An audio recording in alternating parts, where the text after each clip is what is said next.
Bueno, bienvenido a todos. Un tema muy interesante. Hoy vamos a hablar sobre un caso en particular y sobre él, Camila ha desarrollado un tema sobre lo que es las complicaciones a veces que podemos tener con los rellenos, con los biopolímeros o con todos estos bioestimulantes que estamos hoy en día viendo en las redes que empleamos y se nos pueden complicar. Es un caso muy interesante. Bienvenida, Carolina, nuestra residente de la Pontificia Universidad Javeriana, primer año. Bienvenida.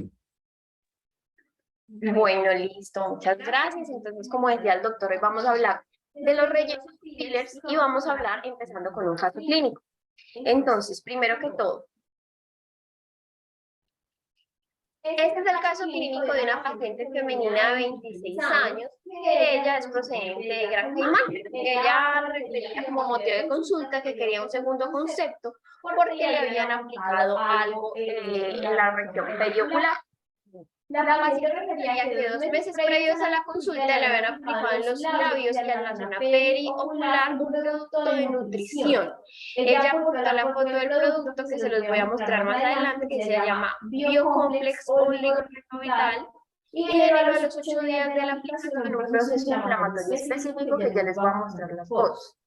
Hasta ahí sabemos que la paciente se le aplicó un producto en los párpados. Ella nos aportó una foto del producto y que se lo indican en base a nutrición. Voy a dejarlo por ahí un momento, voy a mostrarles las fotos de la paciente.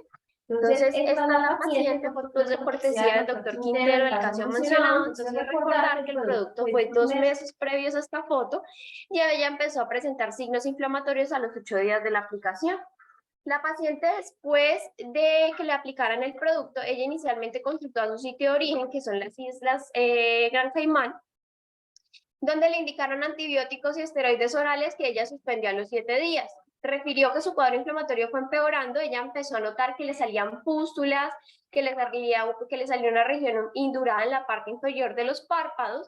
Consultó en Cali inicialmente a un centro especializado de tercer nivel, donde la valoraron especialistas en plástica y dermatología, que le iniciaron manejo antibiótico con clindamicina y gentamicina. Ellos le tomaron biopsia, le tomaron cultivo de la secreción, le drenaron y posteriormente la paciente consulta con el doctor y estas son las fotos que vemos en la imagen. La descripción en ese momento de la historia clínica son 2 induraciones inespecíficas en párpados superiores, tercio externo de ambos ojos, más o menos 6 por 6 milímetros de consistencia dura, piel eritematosa, en el canto externo derecho con pápulas y descamación de la piel, en el canto externo izquierdo con zona eritematosa, punto de drenaje espontáneo de secreción con extensión inespecífica de piel de 1 centímetro. En el párpado inferior izquierdo una zona de piel muy adelgazada, eritematosa, con orificio de drenaje en cicatrización, no se palpó induración en esa zona, y a nivel en el área periocular derecha presentó una induración de más o menos 15 por 15 milímetros con orificio en la comisura labial. Como vemos, ella también pues tiene un cuadro en los labios. Este anterior que les voy a mostrar es un video también que se le tomó a la paciente, aunque de pronto se ve un poquito mejor en las fotos, pero igual para que lo observemos más o menos en el relieve. Entonces este es el video de la paciente, pues como vemos la zona periocular, sobre todo inferior del ojo izquierdo, era la más afectada. Este es el producto de la foto que nos mostró la paciente. Como les mencionaba, se llama Biocomplex Oligorevitalizing. Entonces, este es un regenerador celular, así se vende como activador y densificador de la piel, antiedad, antirradicales libre y favorecedor de la síntesis de colágeno. Dentro de sus componentes están el ácido ticoico, oligoelementos, vitamina B2, tiene una presentación de caja de 10 ampollas por 2 mililitros. La reducción, pues ellos promueven reducción de signos de inflamación, enrojecimiento de la piel, reducción de bolsas alrededor de los ojos. Este es un producto que lo busqué, no lo vi en una aprobación de uso periocular por la FDA o aquí en Colombia, pero de todas formas es un producto que pues indagué por la casa médica, por el laboratorio, y realmente tiene muy buena reputación. Aquí quiero empezar con una introducción a los rellenos. Entonces, ¿qué pasa con los rellenos? Los rellenos van a ser un método que es mínimamente invasivo, que se ha vuelto muy popular para realizar rejuvenecimiento facial. Son fabricados por compañías en el mundo diversas, de muchas formas. Vamos a ver cuáles son de los que vamos a disponer. Su objetivo es optimizar longevidad, estimular la producción de colágeno. Ellos nos vayan a ayudar a aumentar el volumen global y focal, nos ayudan en el tratamiento de arrugas, en deficiencias de contorno en reposo. Entonces lo que va a hacer este producto es que nos va a reponer la matriz de colágeno, nos ayuda con el volumen de grasa que se pierde con los años, las bolsas de grasa que se van a herniar, ese valle lagrimal, y cuando hay un sustrato hialurónico disminuido. A diferencia del Botox, que es útil para tratamiento de arrugas dinámicas, los rellenos van a ser un poco más útiles para el aumento de volumen global y focal, así como, pues, como les decía, para el aumento de arrugas o deficiencias del contorno más en reposo. Con respecto a los tipos de rellenos con los que contamos, hay una amplia variedad de rellenos inyectables para tejidos blandos de uso clínico, incluidos productos biodegradables como son el ácido hialurónico, que es en el cual más nos vamos a centrar en la charla, el colágeno, la hidroxiapatita de calcio y el ácido poliláctico. Estos van a permanecer en el tejido, pero de forma variable, algunos considerados semipermanentes y otros que son más degradables, más rápidos en el tiempo. Luego tenemos los permanentes, entonces van a estar indefinidamente en el tejido. Entonces aquí tenemos las microesferas de polimetacrilato, los polímeros de hidrogel, la silicona, y pues la grasa autóloga se considera más bien semipermanente porque ya sí se puede perder con el tiempo, acorde a la literatura. Y para terminar de la charla vamos a tratar sobre todo los biodegradables con un énfasis en ácido hialurónico.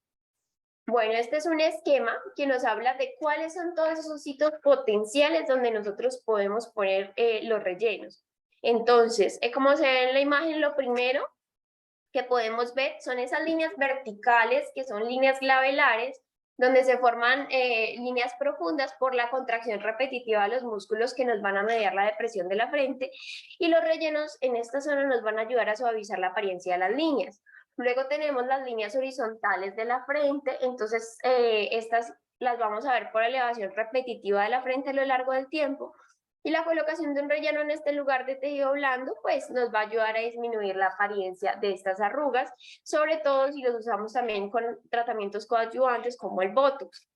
Lo otro es el estiramiento lateral de la ceja y también porque hay cambios en la fosa temporal. Vamos a ver que con el tiempo los pacientes pierden como esa elasticidad de la piel, vamos a presentar ptosis lateral de la ceja, de la cola y una reducción de la proyección lateral de la ceja. Entonces, los rellenos como el ácido hialurónico nos van a ayudar a elevar esa ceja lateral y restaurar la proyección anterior.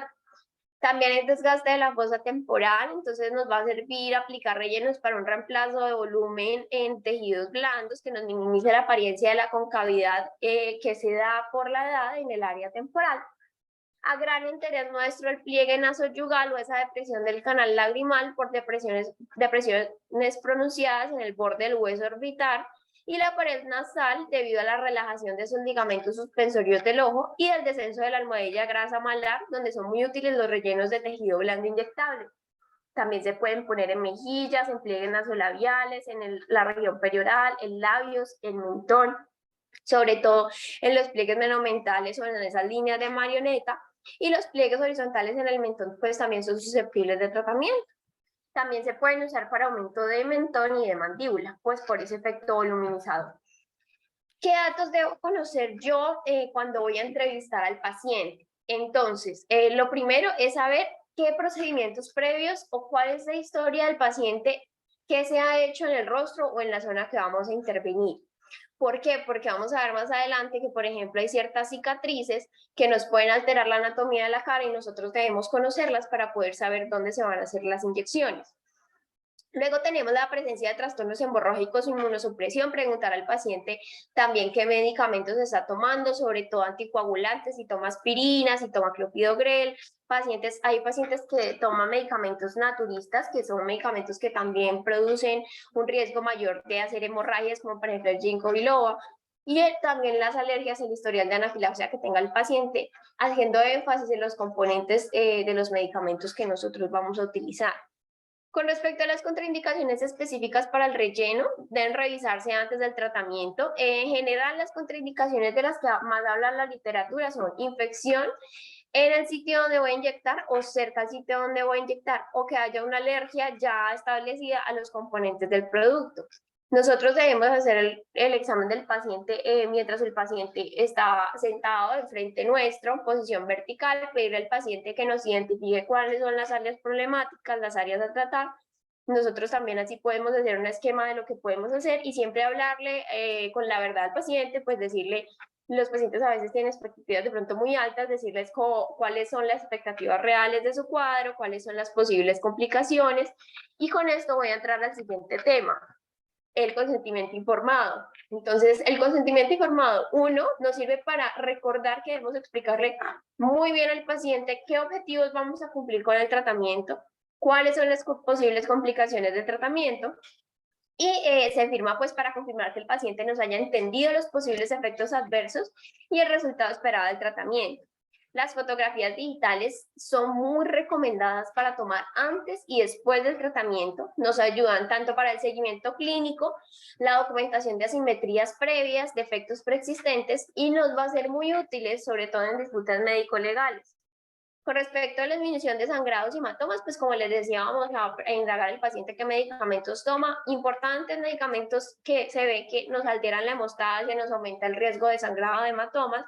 Entonces, la aspirina, los AINES, el exceso de alcohol, suplementos de vitamina E. Entonces, todo esto, dependiendo, por supuesto, del cuadro del paciente y de que se pueda hacer, se van a suspender idealmente una semana antes.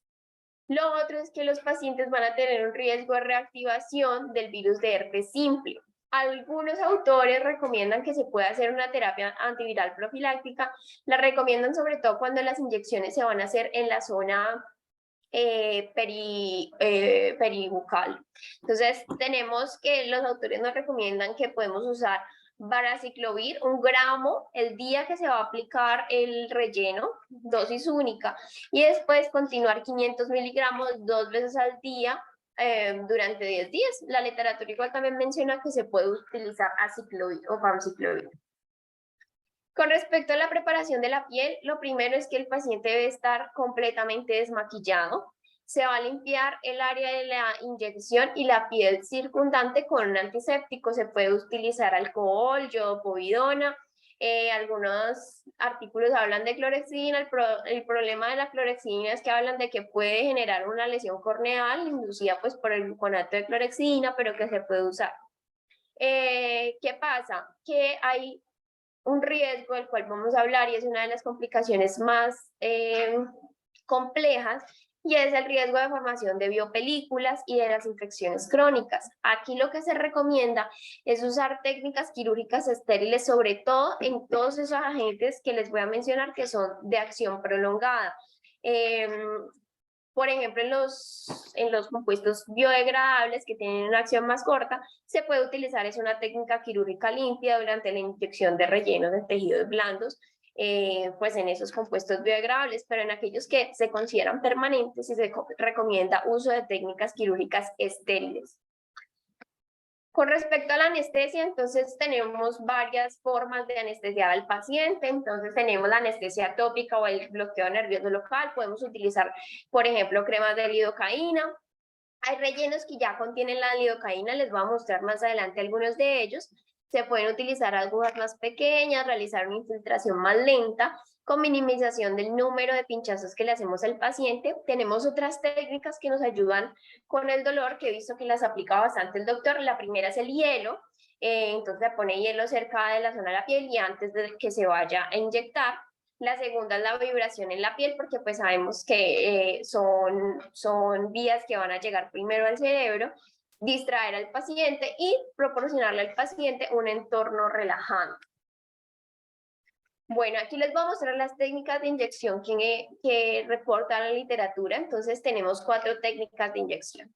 La primera es lineal, entonces la aguja se va a ir en la piel, se inyecta de forma a medida que la aguja se retira, o sea, retrógrada, o a medida que la aguja se inserta o anterógrada. Se usa comúnmente para el aumento de labios o el tratamiento de los pliegues nasolabiales.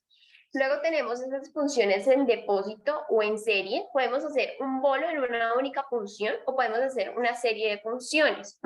Luego tenemos la técnica en fanning, que es una inyección que viene retrógrada, pero no termino de sacar la aguja y la voy redireccionando a medida que la voy sacando para ir esparciendo el relleno. Y luego tenemos los rellenos que se inyectan de forma cruzada. Entonces vamos a hacer inyecciones que son paralelas lineales. Aquí son el esquema que están en la D, entonces hacemos inyecciones lineales y otras que van a ser perpendiculares a las primeras que realizamos.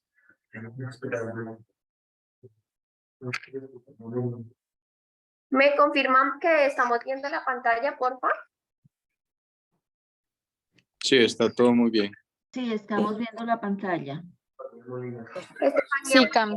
¿Ya pudiste entrar?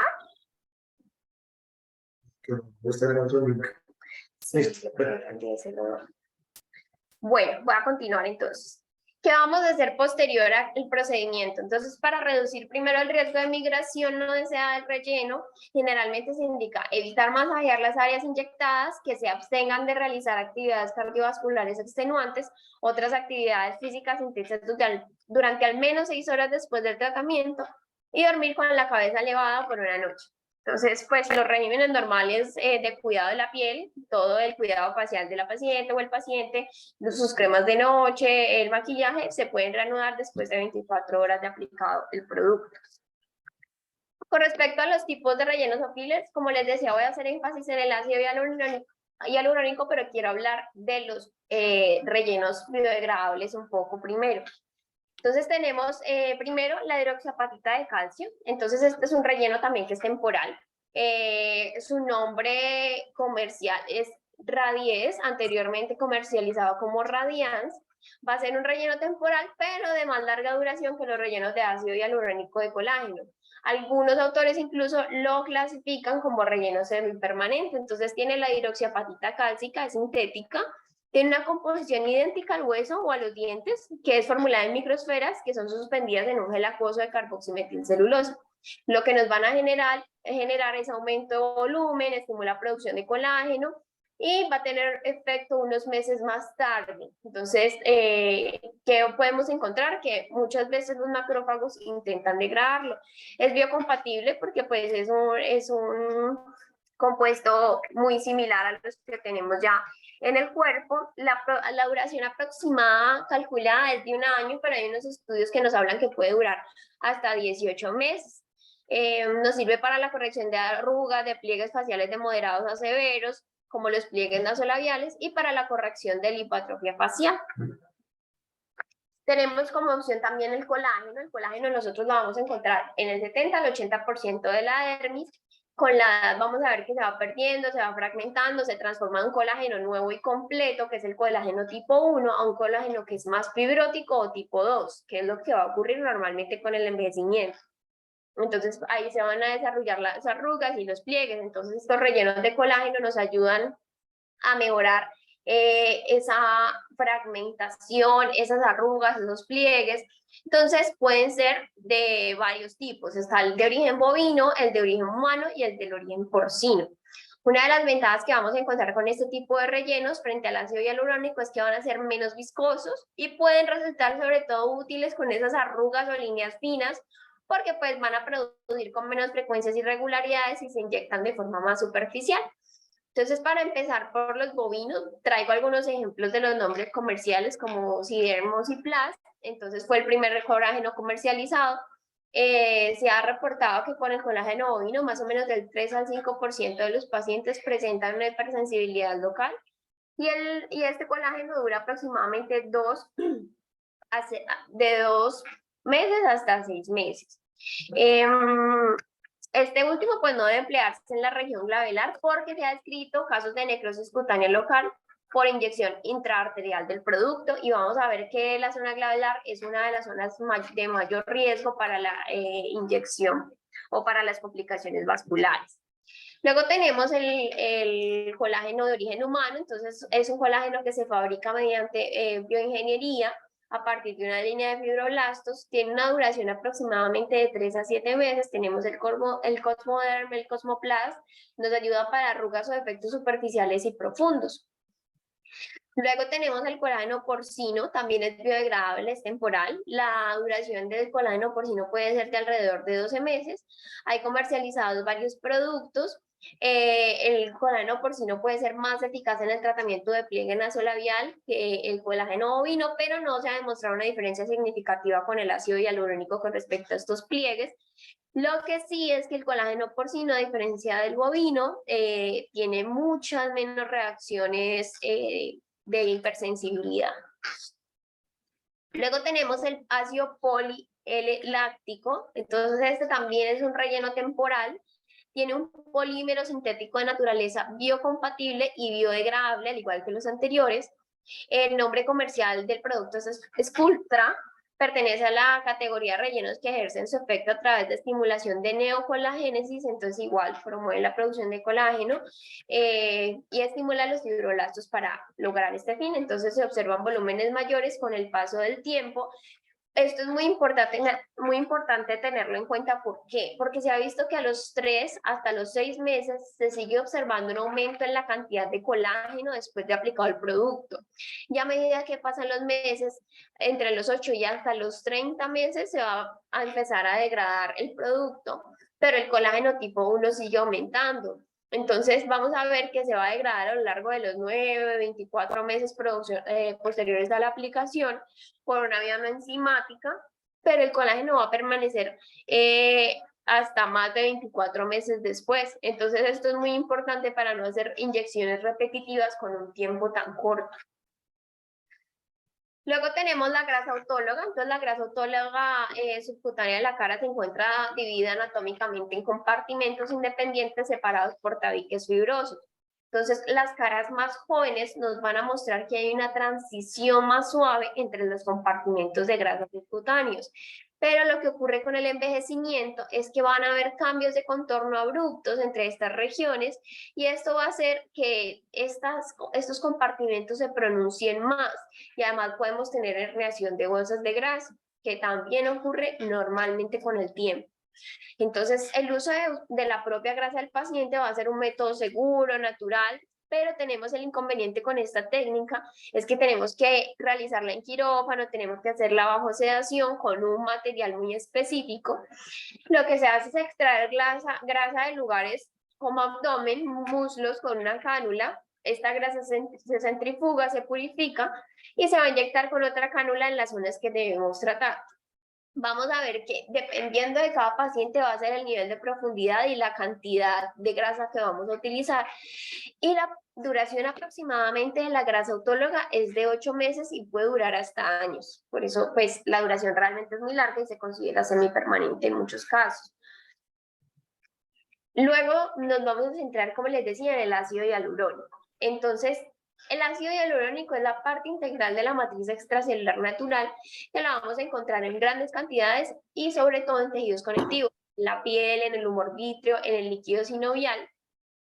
Se considera el relleno dérmico más popular para reemplazar la pérdida de volumen debido al envejecimiento normal, pues por varias razones. Vamos a ver que este es un polisacárido lineal que está compuesto por unidades repetitivas de disacáridos, los que vemos ahí. ¿Y qué pasa con el ácido hialurónico? Tiene una propiedad higroscópica, que significa que es capaz de absorber agua, es biocompatible, es reversible y esto lo hace muy apetecido para el uso en los pacientes por estas mismas razones. Y durante las últimas décadas se han desarrollado muchas formas de rellenos de ácido hialurónico que van a ser diferentes en aspectos como, por ejemplo, los grados de reticulación, la viscosidad, la dureza, la consistencia, la concentración del ácido hialurónico y su duración. Estos son unos ejemplos de las opciones de ácido hialurónico con las que contamos. Entonces, por ejemplo, tenemos el Restylane. Entonces este lo tenemos en gel inyectable, es ácido hialurónico que se aprobó en 2003. Se puede inyectar en la dermis media profunda para la corrección de arrugas y pliegues faciales que sean moderados a severos como los pliegues nasolabiales.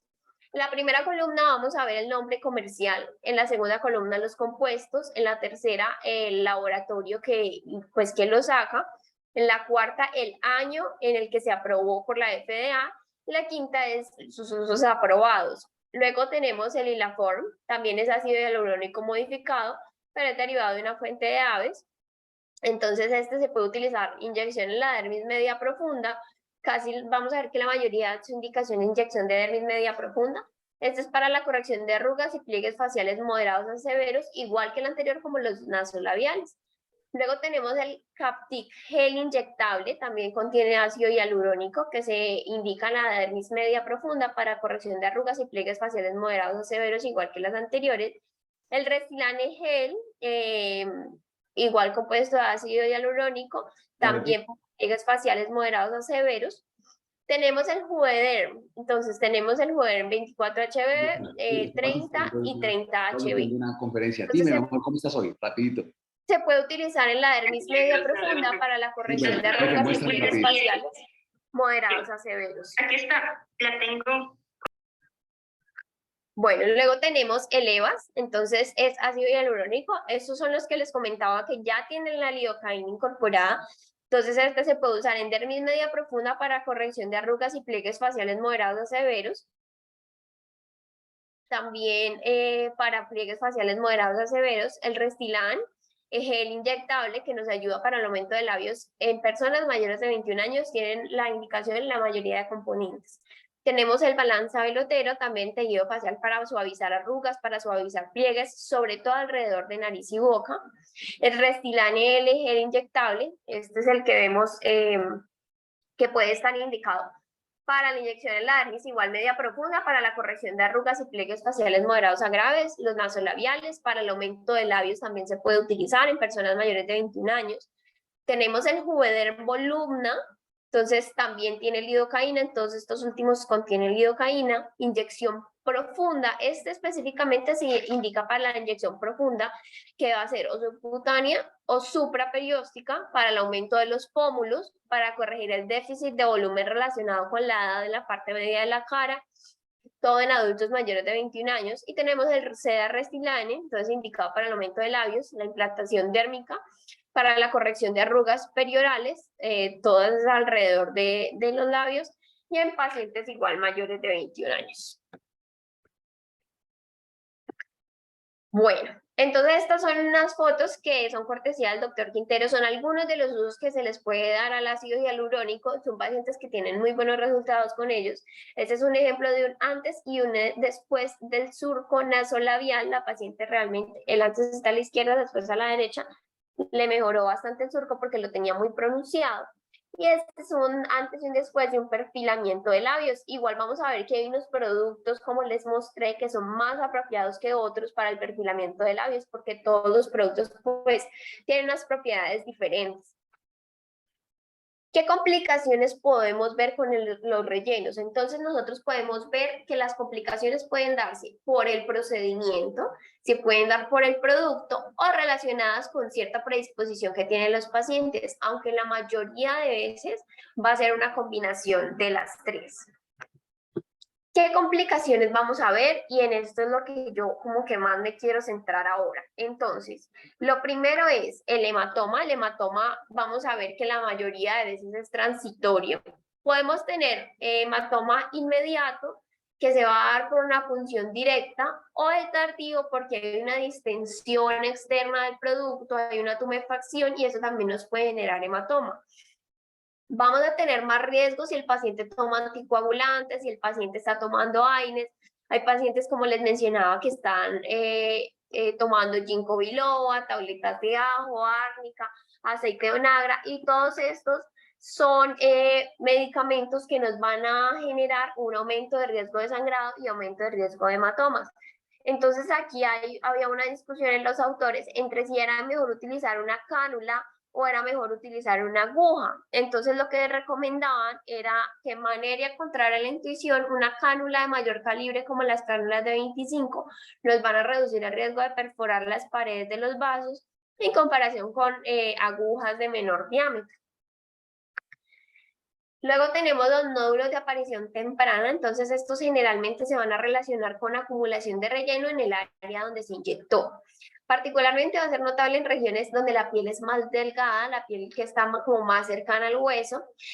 Lo que nos recomienda la literatura es pues manejarla con masaje firme o dispersarlo con hialuronidasa.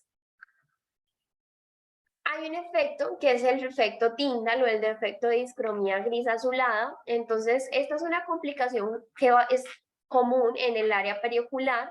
Va a resultar de ese efecto Tyndall llamado por un físico irlandés, que es una apariencia blanquecina azulada que se da cuando la luz pasa a través de los coloides. Entonces, la luz pasa a través de un coloide y nos va a mostrar un tinte azulado. Y la coloración demasiado superficial de un relleno de ácido hialurónico con un volumen demasiado grande o un producto demasiado viscoso, pues nos da como resultado la aparición de esos bultos de color gris azulado. Rodman y colaboradores cuestionaron un poco esta teoría, entonces ellos postularon que realmente lo que hay es un desplazamiento de las venas que se hacen más visibles en la piel delgada y por eso podemos ver esa coloración.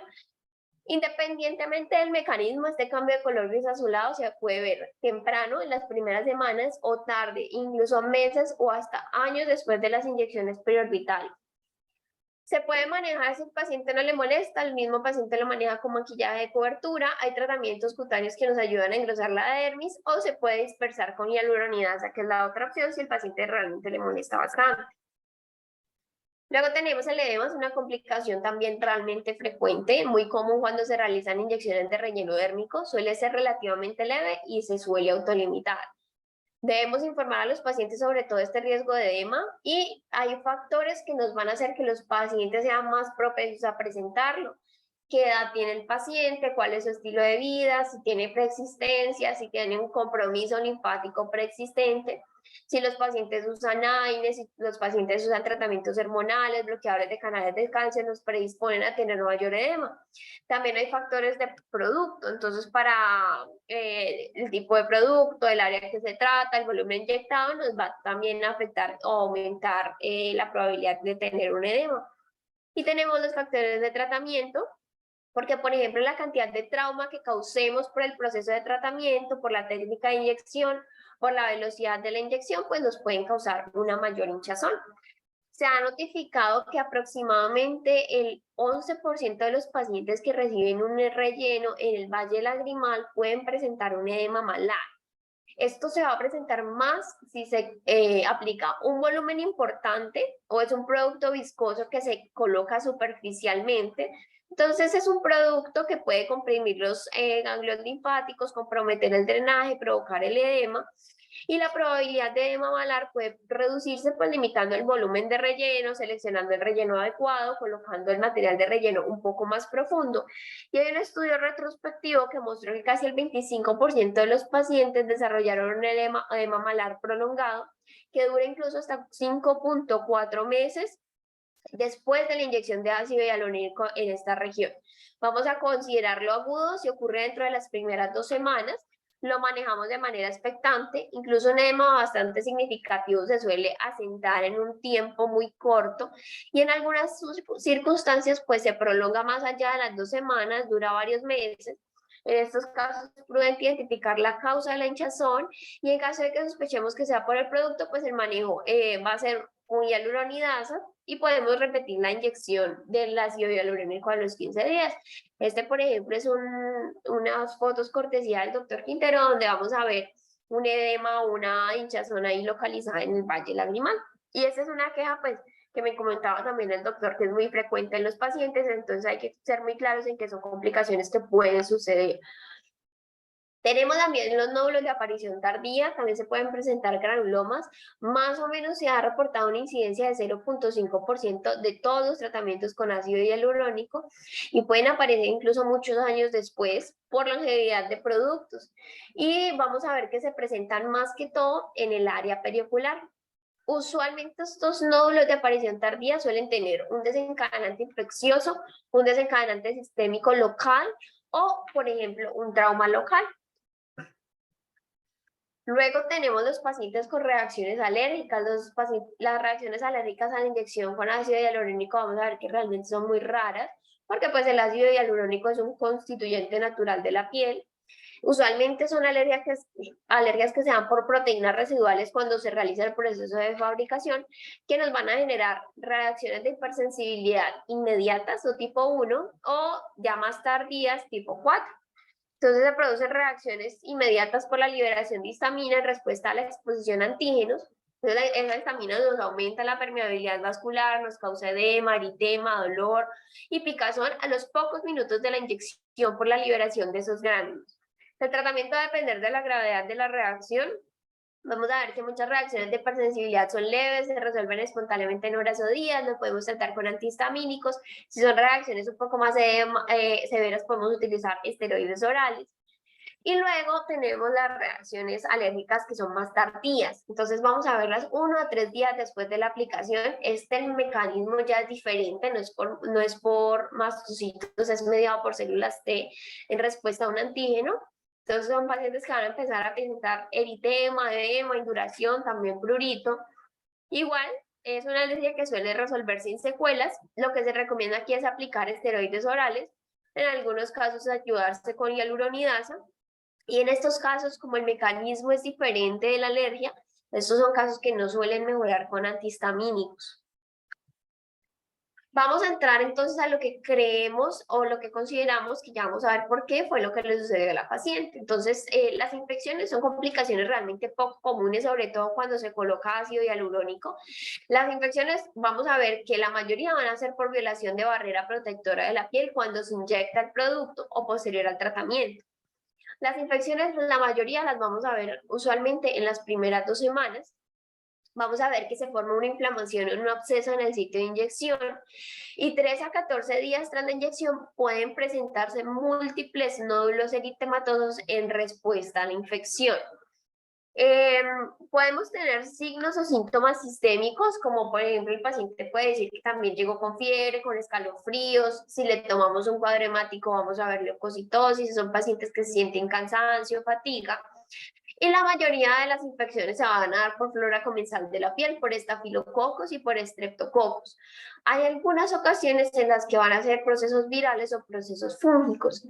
Vamos a considerar las tardías cuando se ocurre mayor a 2 semanas. Entonces, en estos casos tardíos vamos a ver que hay una alta sospecha para infección atípica por micobacterias o por virus de herpes simple. Siempre en estos pacientes que sospechemos que haya una infección, el inicio del antibiótico va a ser empírico. Los artículos que nos recomiendan primero, amoxicilina, clavulanato, una cefalexina. Si hay alergias podemos dar ciprofloxacino. Si es un absceso que es fluctuante, que va, viene, se requisiona un drenaje, realizar cultivo y pruebas de sensibilidad para ese absceso. E iniciar con antibiótico empírico, ya les voy a mostrar otras opciones que nos habla la literatura. Y una vez esté la infección inactiva, ya se puede considerar el uso de hialuronidasa. Entonces, como les decía, pues vamos a iniciar antibiótico empírico. Entonces, también se recomiendan antibióticos de amplio espectro que nos cubran ácidos, también bacilos ácido alcohol resistentes, que nos cubran micobacterias atípicas, que nos cubran estafilococcus aureus meticilino resistente. Entonces, la literatura también nos recomienda un macrólido más una tetraciclina. Puede ser un macrólido como, por ejemplo, la claritromicina, añadirle doxiciclina. Y si no hay respuesta después de 48 horas de seguimiento, pues tomar una biopsia en sacabocado de unos 2 milímetros para el cultivo de los tejidos, para ajustar los antibióticos en consecuencia. Y consideramos hospitalizar en los pacientes inmunocomprometidos o en los que están en esa zona de peligro facial. O pacientes, por ejemplo, que nosotros vemos que no son un poco adherentes al tratamiento, son pacientes que realmente es mejor hospitalizarlos por el alto riesgo. Entonces, esta es la paciente que les había mostrado al inicio. La paciente entonces reconsultó a los 8 días. En ese momento ella, como les decía, estaba manejada con clindamicina y gentamicina, que ese manejo probablemente se decidió por, y continúa así por su sensibilidad que se mostró al cultivo. La paciente mostró que tenía, ella trajo el resultado, mostró que tenía una micobacteria no tuberculosa.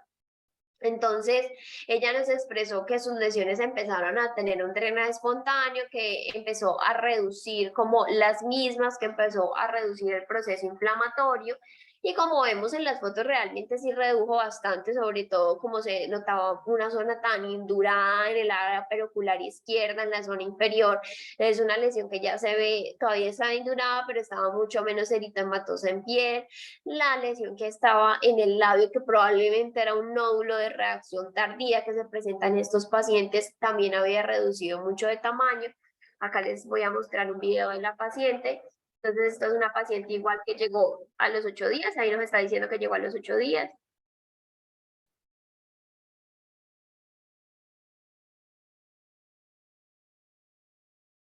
Lamentablemente la paciente no había vuelto, hasta ese momento realmente tenía una evolución clínica muy satisfactoria. Y con este caso quiero entrar a algo que es la formación de biopelículas. Entonces, las biopelículas o los biofilms bacterianos nos van a formar una barrera que nos va a proteger a las bacterias del sistema inmune y los antibióticos.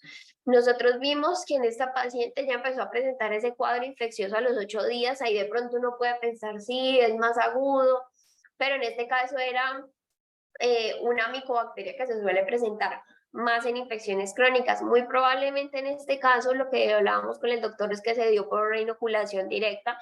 Probablemente no hubo tanto una técnica de asepsia, antisepsia adecuada cuando se limpió a la paciente, cuando se iba a aplicar el producto.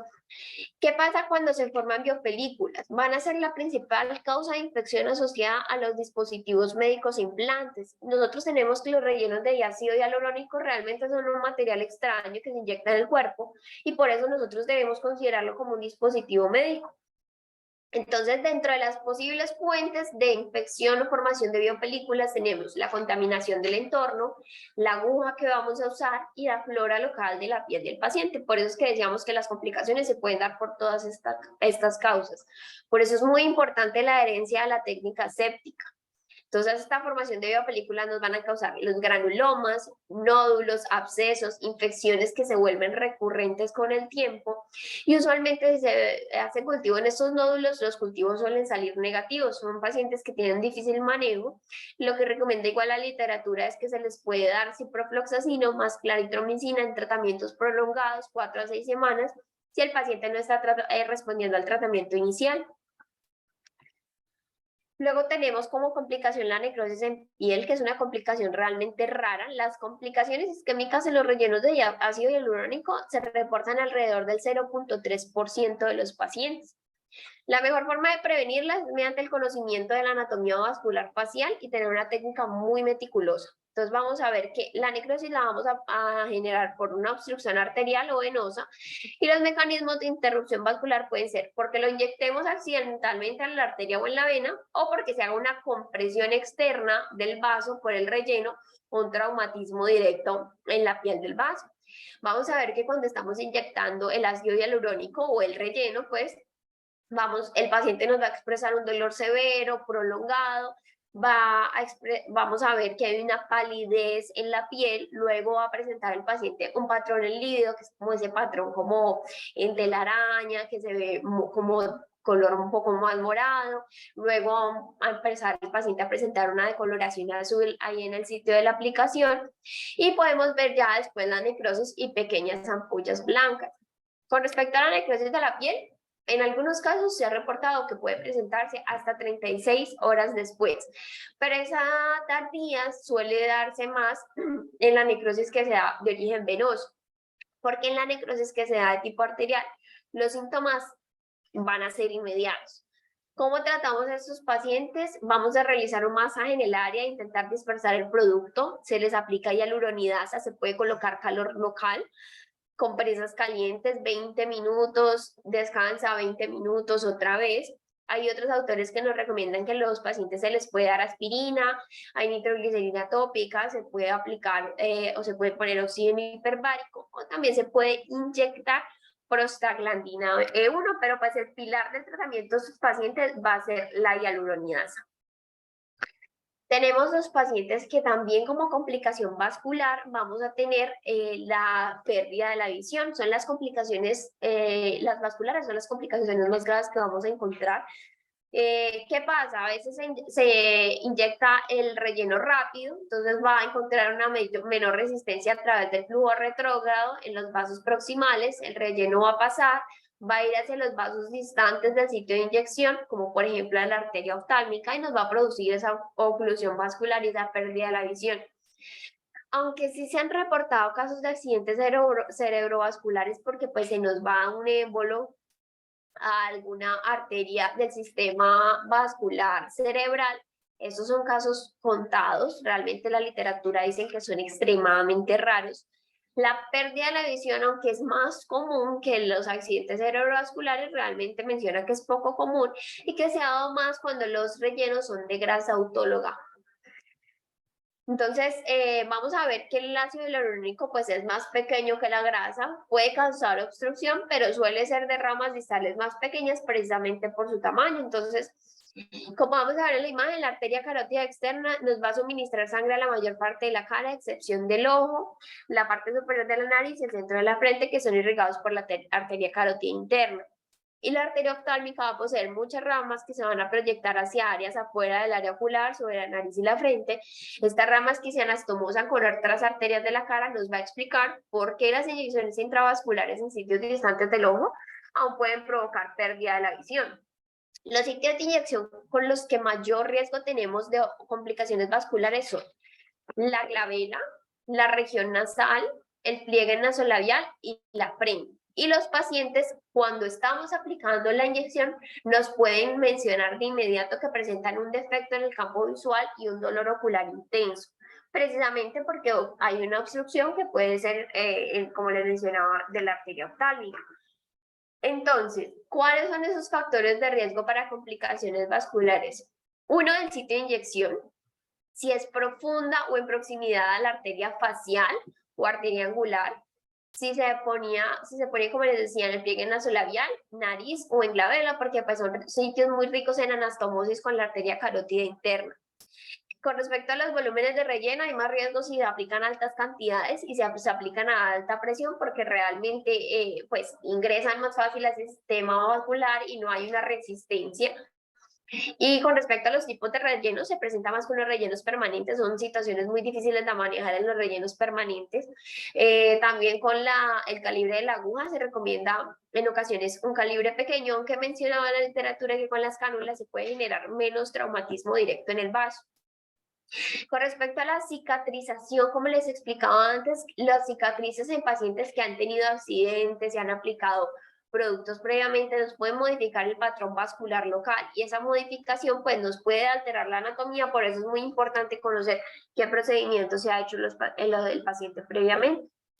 Nosotros debemos reconocer temprano qué signos y síntomas presenta el paciente de una oclusión vascular. Lo primero, que vamos a ver una palidez inmediata en el sitio de la inyección, ese patrón de lívido que les comentaba previamente, y luego una decoloración azul profunda con disminución del llenado capilar. Entonces, si se ocluye la arteria retiniana, vamos a ver que hay dolor ocular, vamos a ver cambios en la visión inmediato y puede llegar incluso a la ceguera. Estos son los sitios de alto riesgo, estos porcentajes que les traigo acá es de un estudio que se realizó que nos mostraba el porcentaje de los sitios donde más se presentaban complicaciones vasculares. Entonces, en el 39% se encontró que era en el sitio de punción de la glabela, en el 26% se encontró que era en la región nasal, en el 13% en el pliegue nasolabial y en el 12% en la frente. De ahí han salido la mayoría de recomendaciones de cuidado con la anatomía de estos sitios. El tipo que más asoció con las complicaciones vasculares fue la grasa autóloga, que causó esta complicación en el 48% de los pacientes, o sea, de los que presentaron la complicación, el 48% fueron por grasa autóloga y el 24% se presentaron por ácido hialurónico, porque realmente es una complicación muy rara. Entonces, ¿qué pasa si vemos todos estos signos? Primero detenemos la inyección, vamos a usar calor local masajear el área para intentar dispersar el producto. Lo ideal es poner la hialuronidasa en las primeras 4 horas. Entonces, las indicaciones del uso de hialuronidasa realmente son muy diferentes en todos los artículos. La mayoría incluso establecen que no hay una dosis exacta a poner, que va a depender del paciente, de la cantidad de unidades que se utilizaron. Este artículo menciona que se pueden utilizar de 300 unidades a 1000 unidades. Hay otros que nos hablan de 100, 200, pero pues va a depender del paciente, de dónde fue el área de inyección, de cuál fue la cantidad de ácido hialurónico que se colocó, como decía previamente. Opciones que tenemos también en estos pacientes: uso de prostaglandina E1 que se puede inyectar, ungüentos de nitroglicerina, el oxígeno hiperbárico, se puede usar aspirina dependiendo si no hay contraindicaciones, y hay estudios que nos han mostrado que se puede utilizar sildenafilo y prednisolona para revertir esa necrosis inminente, o de pronto nos ayuda como con ese cuadro, pero la eficacia de este último cuadro realmente sigue sin demostrarse. Y quiero finalizar con el uso de la hialuronidasa. Entonces, como les decía, la dosis óptima no está establecida, va a depender de cada paciente. Esta va a ser una endoglicolasa que nos va a descomponer el ácido hialurónico y nos lo va a dejar en monosacáridos. Entonces, ¿qué pasa? La hialuronidasa usualmente es muy efectiva, es muy eficaz, pero va a tener menor acceso al ácido hialurónico si el ácido hialurónico tiene ciertos componentes. Por ejemplo, si el ácido hialurónico tiene más enlaces cruzados, si tiene una mayor concentración, entonces va a ser más difícil que la hialuronidasa llegue a él. De Lorenzo y colaboradores en 2014 nos indicó que la hialuronidasa pues podría indicarse por vía subcutánea para esas embolias vasculares.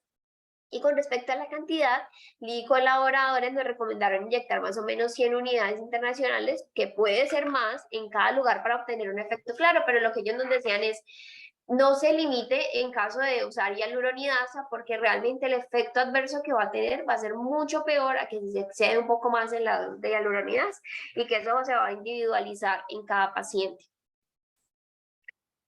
Y muchas gracias. Quiero saber qué comentarios tienen, dudas. Bueno, súper. Eso. Bueno, ¿algún comentario? Un tema pues que permanentemente estamos manejando. Allá tenemos a la doctora Josie desde Chile. Hola, Josie. La maestra de Hola, los rellenos nos Antonio. acaba de mandar un formato, un protocolo de manejo de urgencia. Entonces, Josie, ¿qué nos comentas? Tú que tienes tanta experiencia. Josie es una experta en rellenos, ella hace ecografía cuando tiene este tipo de lesiones y puede determinar la magnitud del compromiso para iniciar los tratamientos y orientar sus tratamientos. Josie, bienvenida. Muchas gracias. La verdad es que buenísima tu presentación. Quiero que me la hagas clases particulares porque tuve que atender un paciente entre medio, pero muy buena, y te felicito porque especialmente creo que nosotros como oftalmólogos en general y como oculoplásticos en particular tenemos el deber de educar no solo a los pacientes, sino que a los colegas. A mí, espero que ustedes tengan mejor suerte que yo, porque me ha costado mucho poder llegar, disculpa, con este mensaje al oftalmólogo general. El oftalmólogo general debe tener disponible hialuronidasa, porque si bien este es un evento muy poco frecuente, van a llegar a nosotros, ¿ya? Y este algoritmo, protocolo, o en realidad lo que llamamos en chileno torpedo, no sé cómo se le dirá ahí en Colombia, que la idea es tenerlo ahí en el kit de emergencia, porque cuando nos pasa esto, o les pasa esto, el nivel de estrés es alto, y ahí en el protocolo está incluso el dibujo anatómico, de dónde uno quiere inyectar, qué es lo que tiene que tener el kit, pero quería hacer 2 comentarios, así que lo pueden compartir feliz, todo lo que quieran. Ay, gracias, Josie. Sí, está hecho justamente para eso, y la verdad es que, como les digo, creo que nosotros tenemos el deber, aunque no hagamos inyectables, de manejar esto, así como manejamos las obstrucciones de arteria central de la retina. Así que los invito no solo a estudiarlo, sino que también a expresarlo, comunicarlo y enseñarle a nuestros colegas. Sobre lo que dijiste, creo que es súper importante tener claro y uno conocer los productos que usa y más o menos los productos que existen, porque la respuesta a hialuronidasa es muy, muy distinta en las distintas tecnologías.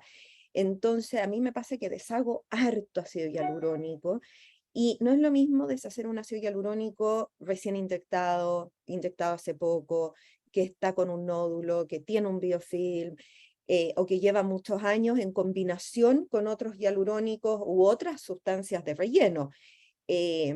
Así que tener un poco esa idea, yo no sé qué hialuronidasa tienen ustedes disponible, pero Les voy a mostrar. en La caso de primera. emergencia, a ver, muéstrame. Perfecto. Ajá. Esa Esta de nosotros viene High-Laser, en 1500 unidades. ¿Tú cuál usas, Josie? a mí yo uso la hialuronidasa, la High-Laser, que me tinca que Highlight. es esta de acá abajo, pero la verdad es que hay mucha gente que usa esta que es más bien cosmética, que es la PB Serum. En mi experiencia, si yo tuviera un evento vascular, no es mi primera elección. Ok. Honestamente, por ejemplo, bueno, como digo yo, a mí no me paga nadie, así que aquí les doy pan, pan, vino, vino. Si ustedes tienen un hialurónico Allergan con esta famosa BioCross, whatever, de tecnología, mientras más sofisticado en su cross-linking, son más complejos de deshacer.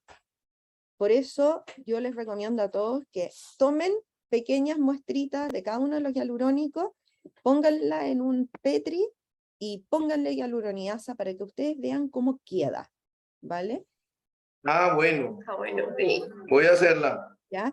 Y lo otro también que me gustaría ver si es que alguno de ustedes tiene la experiencia, una de las cosas más sorprendentes que me ha tocado tratar últimamente es justamente una paciente que hizo una obstrucción vascular relativamente crónica en relación a un cuadro de COVID. Paciente que estaba inyectada hace más de 8 años. Y la inflamación perivascular, vascular, y la verdad no lo sé, porque ahí se puede ver en la ecografía, algún día lo mostraré como caso clínico eventualmente, pero la paciente respondió al lisinopril, así que el lisinopril para que lo tengamos en la cabeza, y cuando tenemos estos eventos inflamatorios, y ahora tocó en el efecto vascular, o sea, realmente impresionante, porque llevaba en forma crónica más de una semana con el lívido. Y respondió a hialuronidasa. Así que si a alguno de ustedes le ha tocado ver una cosa así, echen una llamadita y me cuentan. Perfecto.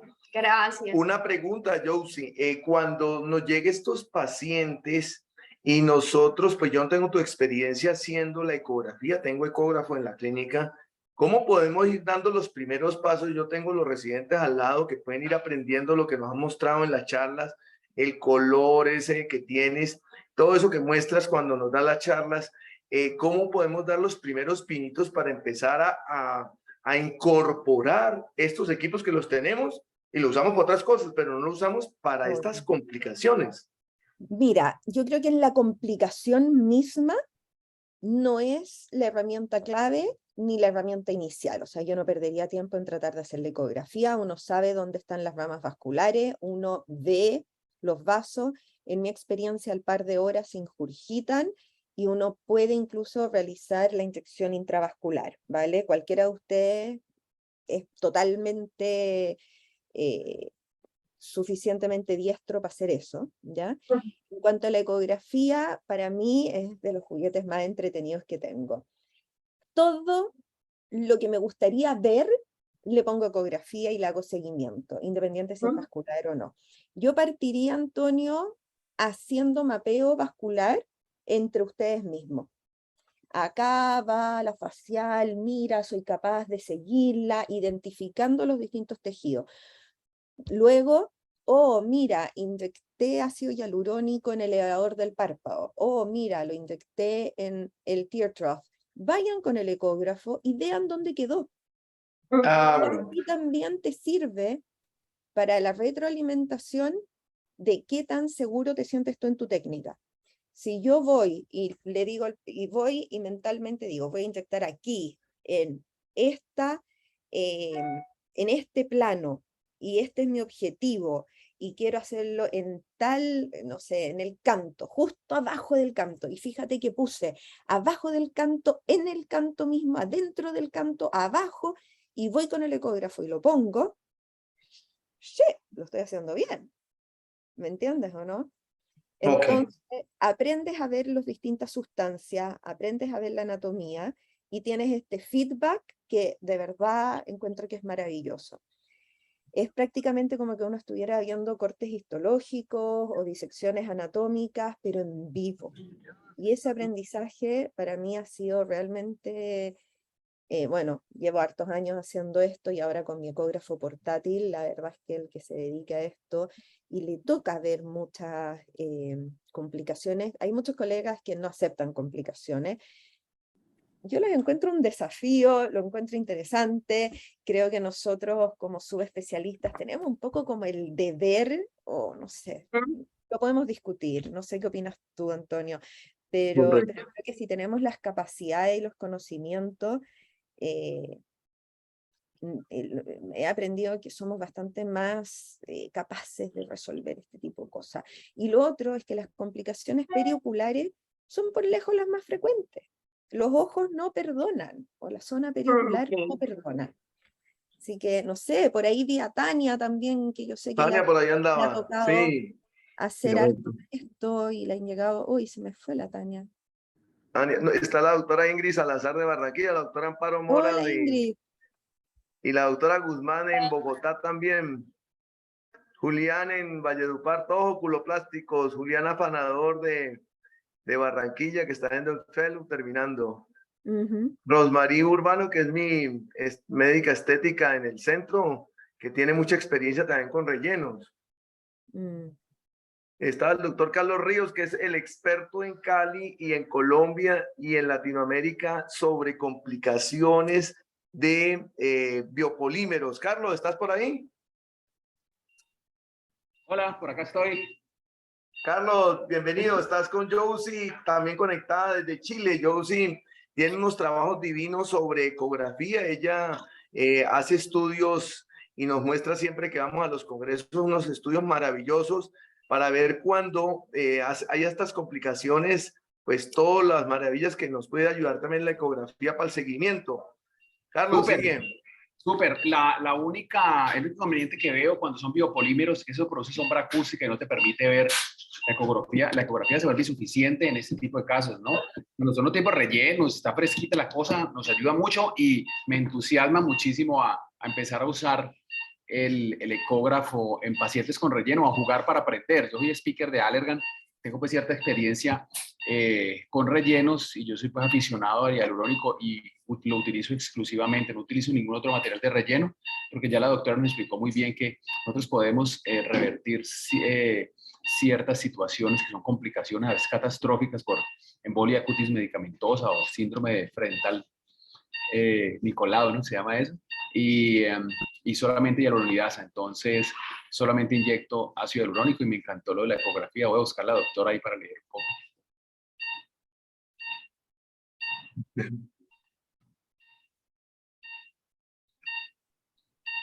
Gracias.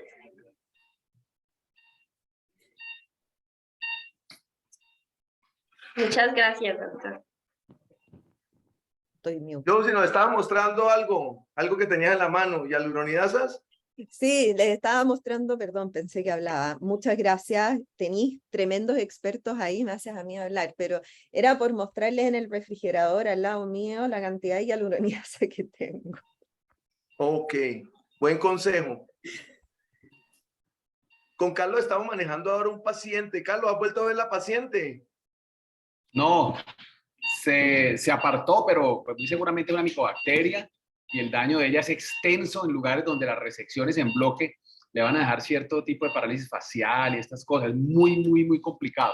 Hay que manejarla con cuando salga el cultivo definitivo, si aparece la paciente, porque es una lástima que se pierdan, ¿no?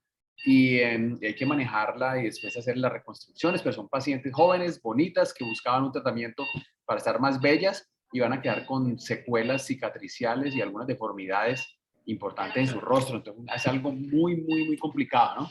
Acá voy a operar una paciente ahora también de polímeros en su rostro Wow. y en su nariz.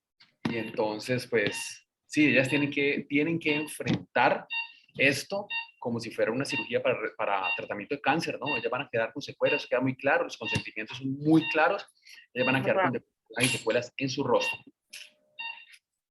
Y una anotación que teníamos ahí, por ejemplo, Joe, si manejamos una paciente con el doctor Carlos la semana antepasada y llegan ya a que le resuelva uno en 2 minutos una complicación que tiene días y está terrible y cada día se ha empeorado y tiene múltiples tratamientos sin respuesta.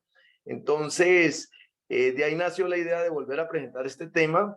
Este tema, el del caso, pues fue un caso que prácticamente se resolvió, no fue tan complicado como el que estamos manejando ahora con el doctor Carlos Ríos.